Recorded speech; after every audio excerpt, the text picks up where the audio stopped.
What's up, Mets fans? Welcome back to the channel. I hope you all are having a great start to your day. I know I am, because I'm so pumped to get into today's video. I was so pumped from last night, from our last live stream, talking about this player in particular, and 2 streams ago, because you guys know, if you have been subscribed here, or at least you chimed in to our stream regarding Khalil landing with the Mets in that 3-team trade with Benintendi, highlighting it going from, yes, the Red Sox to the Kansas City Royals. Towards the end of that stream, I asked you guys in the chat if you would like to see me the following day, which was yesterday at the time of recording this, for me to do a video on this player as a hypothetical option for the Mets as they are weighing their options at third base through the trade market. And most of you guys said yes, so I was like, okay, I was going to do it. But then as I was getting prepped to do it yesterday, then we saw that further reports came out with Chris Bryant rekindling that relationship, that it seems like some steam was picking up there with the Mets. So I was like, okay, I'm pushing it off. And then here we have the same day leading up to the live stream last night at the time of recording this, from Carden Roberts through WFAN, stating that yes, they do in fact have a source that has indicated the Mets have shown interest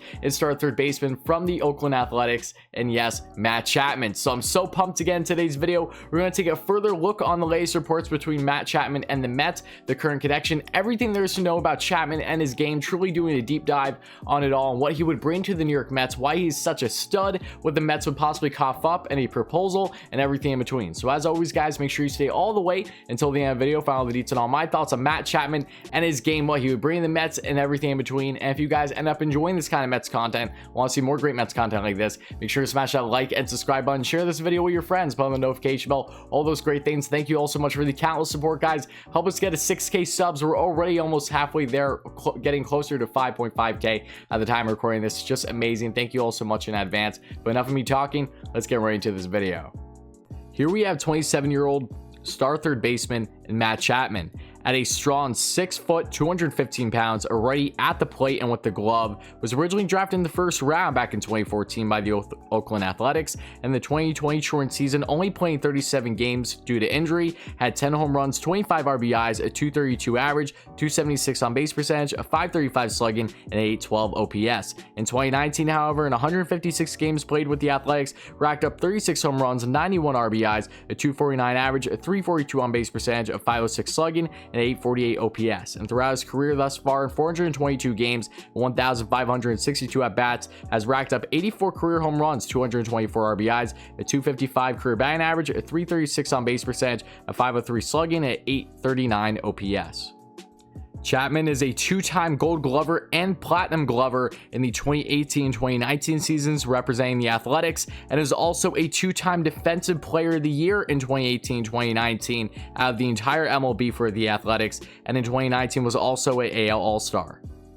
Alright guys, if you want to expand a little bit further on Chapman, let's start with his numbers here offensively speaking. I get it, it was a short 2020 season, the average wasn't great, but it was mainly due to him only playing a cup of coffee really, and also being out due to injury, in which it ended up needing surgery with his hip. But if you take a look at his numbers through Baseball Savant, they're still telling this guy has been tremendous. He's in the high 90s percentile for a lot of these categories here, which is always great to see, and that isn't even the best aspect of his game by any stretch of the imagination. He's still up and coming with his bat, it's getting better by the year, but defensively speaking is where Matt Chapman really shines and separates himself from everyone else in the league, especially third base. Outside Nolan Arenado, he has been the best defensive third baseman in the league really since he has come up, and he has not skipped a beat for the most part. If you look at his defensive runs saved, which he has 81 in his career over the past 3 or so years, remarkable, including 34 in 2019, plus 34, which was 11th in all the MLB among its players for defense runs saved. Then you look at the year prior to that, in 2018,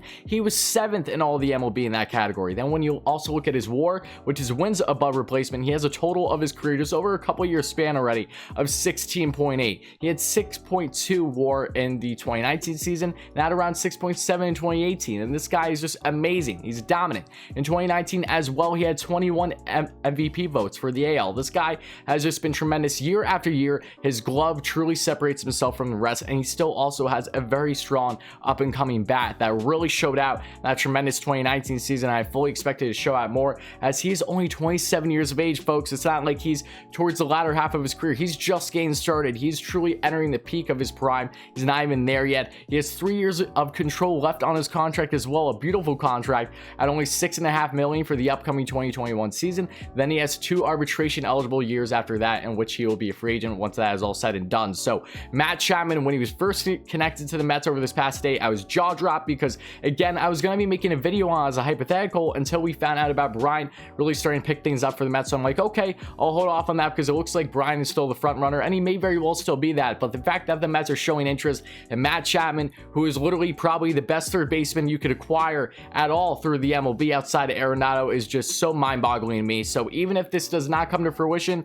there's a lot of reasons to be excited about this as a Mets fan, knowing that they are definitely weighing their options. I've been preaching all offseason long, really, in regards to third base, that they will more than likely address this through the trade market. Yes, they've been connected to Justin Turner, but it's more than likely that if they are in fact going to address it, it's going to be through the trade market, whether that's Chris Bryant, Eugenio Suarez, or here we have Matt Chapman. I will be all smiles truly. But Chapman is a guy that will definitely become what it costs. There's no doubting that. He is a guy that you're going to have to give up some significant pieces from the farm. We're talking top 5 prospects. And I know all you Mets fans watching are probably saying to yourself, Tyler, why would the Mets do that? Sandy Alderson, they've been preaching all offseason. They're not going to part ways with the farm. They're trying to replenish it, not take it away. Yes, but there are certain exceptions to giving up the farm, and Matt Chapman is definitely one of them. And if you're watching this, if you know Matt Chapman, if you look at all of his numbers, if you know who he is as a player, then you know damn well that I'm right here, and for good reason. Because when you look at Chapman and you look at the Mets situation, they have a couple top prospects that very well could be parted ways in some type of deal should it get done here, right? The A's have to be in agreement with it at the end of the day. And Chapman is the face of the franchise. I gotta say that, all right?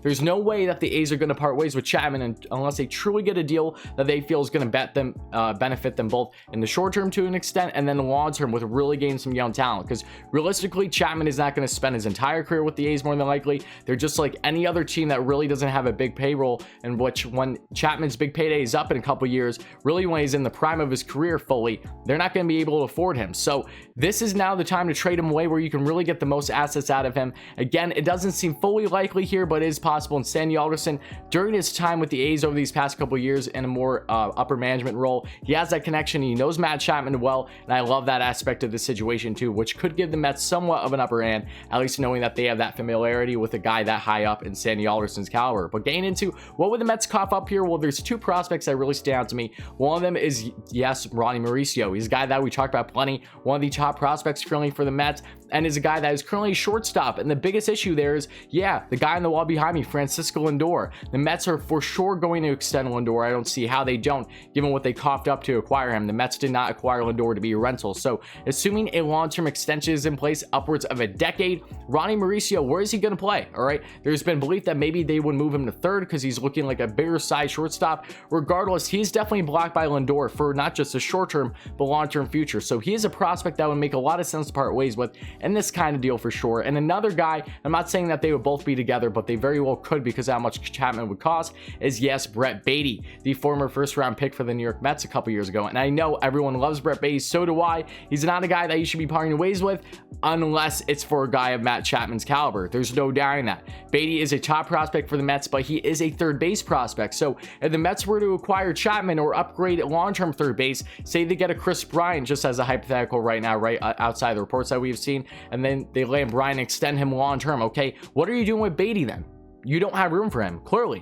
So this is the kind of trade where it definitely makes sense to not just part ways with top prospects, but guys that you know are not going to really have a future anytime soon with the Mets. And that is why Mauricio and Baty truly stand out to me as guys that we could see being dealt in this kind of trade. And again, it's only an exception for a few players in the league, and Chapman is definitely one of them. The A's would definitely benefit from the situation, bringing in a guy of Baty that could be the future. Hopefully for their sake, another star in the making that they can really blossom and work up until his payday will eventually come as well. And Mauricio, there's so much upside there as well. And then you also have to look at JD Davis, right? JD is a guy that's been in the rumor mill a lot lately because the Mets don't look like that they're committing to him, and that's evident with them showing interest in all these different options for third base. JD is not defensively sound, but he would definitely help, and I think in an analytically driven team like the A's, he could really thrive and probably round out his defensive game as well and become a very solid player that he already is in the MLB, but really rounding out more of his game, which is why he's going to end up to his downfall probably with the Mets should they make a big blockbuster trade at third, because biggest gripe with JD is not his bat. It's definitely been stellar in the 2019 season. It stood out in 2020. It took quite the dip, but it was a short season. Take that as you will. But defensively speaking, he's not looking great. DRS, he's not looking great at all. I believe he's around between -6 to -8. And he was on pace in the 2020 season to statistically be one of, if not the worst defensive third baseman in all of baseball. So talk about polar opposites between him and Chapman. If you want an upgrade in the infield, just imagine an infield for the New York Mets here for a second, where you don't just have one of the best shortstops, both offensively and defensively, well-rounded in Francisco, Mr. Smile himself, Lindor, but then you have the best overall third baseman for the most part in the entire MLB right alongside him. And yes, Matt Chapman, it does not get any better than that, folks. And that is why I'm just truly in love with this idea. I really hope it comes to fruition. Again, I'm not sure how likely it is, but knowing that the Mets have actually shown reports is indicating that yes, maybe this could happen. And it looks like the Mets are weighing their options at the end of the day, as I've stated already. Whether it's a guy Chapman, whether it's a guy Bryant, whether it's a guy Suarez, all these guys would be huge upgrades for the Mets, both offensively and defensively for the most part, and could bring them a lot of immediate success and some long-term success depending on who exactly you would land. So as always, Mets fans and baseball fans, for all you watching, make sure to let me know your thoughts in the comments below. How do you feel about Matt Chapman? Do you think that he would be a dream pick for the Mets to land in a blockbuster trade this offseason? How likely do you think it will happen, if anything? Or do you think that other options like Bryant and Suarez are more likely? Please let me know. As always, guys, if you ended up enjoying this kind of Mets content and want to see more great Mets content like this, you know what to do by now. Smash that like and subscribe button, share this video with your friends, put on the notification bell, all those great things. Thank you all so much for checking out the video, guys. It really means a lot. And also stay tuned, because at the time of recording this,